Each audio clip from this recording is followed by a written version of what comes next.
We are back with the Scott for going through War Room with the Scott Fishbowl live mock draft, the 1.12.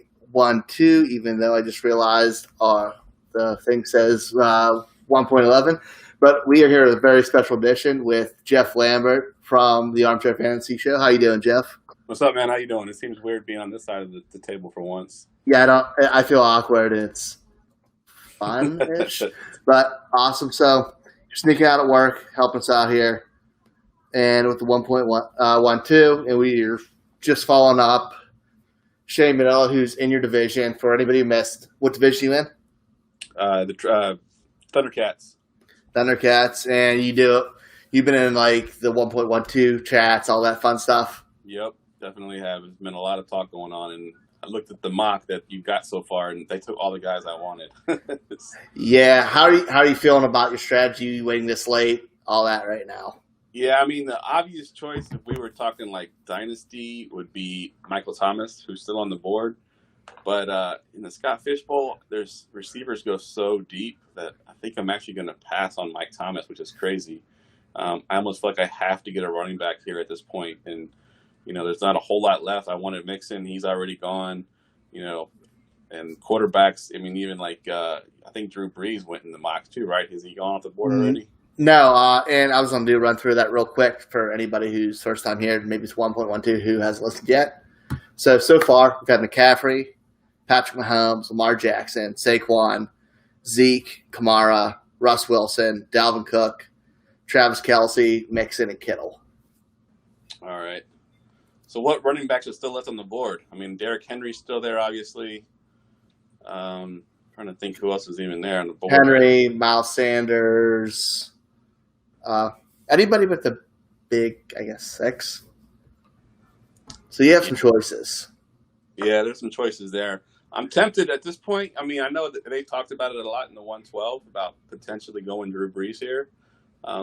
I'm actually tempted now that, everybody that I really want is off the board. Drew Brees, we talked about, on our show a couple of times that, in this format, he's like the QB2 or QB3. And, of course, Mahomes and Lamar Jackson already went pretty early in this mock.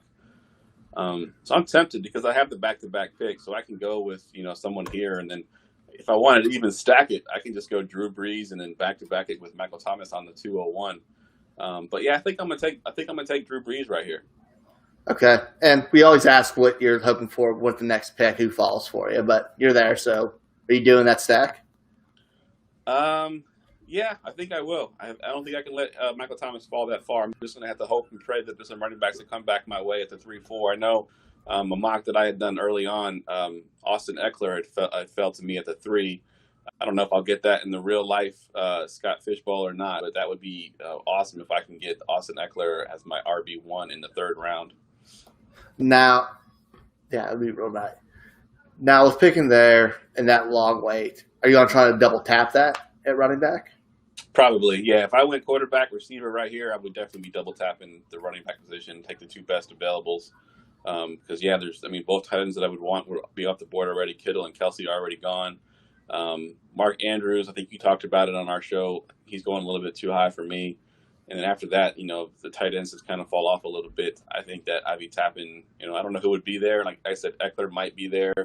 I don't know who else is in that range right now, but I would definitely be looking to double tap running back because you got to have running backs in the Scott Fishbowl. It's just something you have to have. Yeah. Now, you mentioned the stack. Are you comfortable with stacking in this format? We've had a lot of both sides on this so far. I've actually never done it, and I haven't made the playoffs the last 2 years, so why not, right? I mean, I've never stacked before in most of my redraft leagues, but I do it a lot, of course, in DFS. And a stack like Michael Thomas and Drew Brees is a good way to go because, that's basically the best 1-2 connection in the NFL right now. Obviously, Thomas had, the most catches ever in history last year, and he caught a lot of those from Drew Brees. So if I'm going to stack anybody, those would be the 2 guys I would stack. Okay. So team building wise, say you do the stack, hit running back next 2. Are you comfortable with those QBs in the 5th, 6th round? I think then it would depend on how the QBs kind of went. Because I know we talked about it on our show too. Once you get past those top level quarterbacks, there's a lot of running backs and receivers that are kind of equal to those second-tier quarterbacks.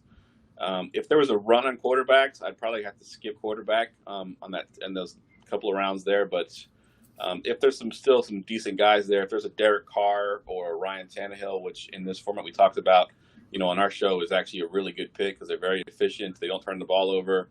Tannehill gives you the upside with his legs. So if one of those two guys were there at that turn there, I'd probably take one of those two guys to count, to stack it with Drew Brees. Awesome. Now, doing that, who's some guys late round that you're going to be shooting for, like post 10th round, that you think could break out or that you really want on your team? There's a couple of guys I really like. I don't know if they're going post 10th round or not, but I know Damian Harris is one that I really like from the Patriots. Sonny Michel deals with injuries. I think they're going to be a run-heavy team, even with Cam Newton being there. I think that they're still going to have a pretty run-heavy team because Cam isn't the most accurate quarterback, and I think that running the ball a ton is the way I think that the Patriots will kind of be competitive.